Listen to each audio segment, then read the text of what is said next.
The Advent Storybook, 25 Bible stories showing why Jesus came. Day 4, the Flood, Genesis 5 through 8.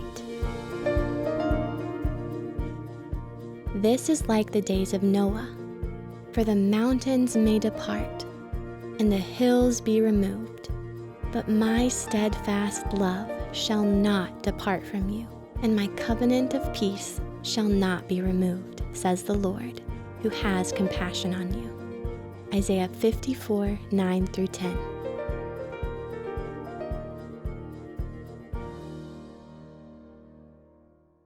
Adam and Eve had children, and their children had children.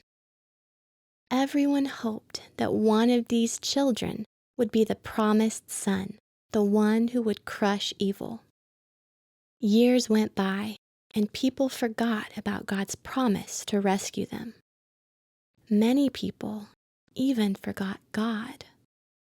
They were trapped in darkness, dark thoughts, and dark actions. People destroyed themselves and each other and the earth. God saw that everything people thought and did was evil. He decided to send a flood to cover the whole world. But God would let one family live. Noah was a son from the line of Adam. He walked with God and listened to him. God told Noah how to build a huge boat called an ark. Noah's family and each kind of animal could be rescued from the flood in the ark.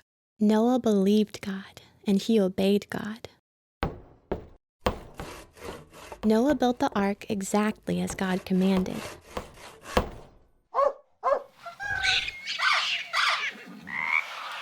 All the animals in Noah's family entered the ark, and God sealed the door.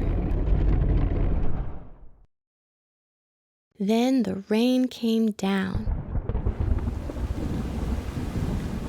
and the waters rose higher and higher.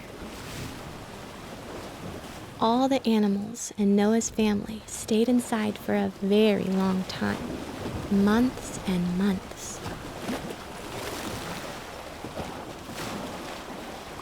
When the waters finally dropped lower and lower, the ark landed on the mountains of Ararat.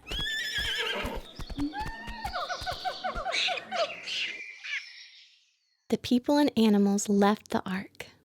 It was a new beginning.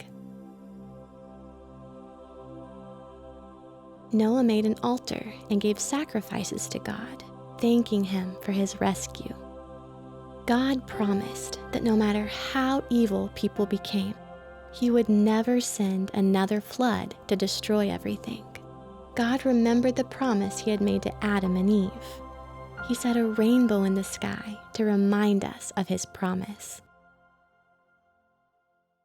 God is making everything new and good again. One day, all the bad will end. What is something bad that you wish would end?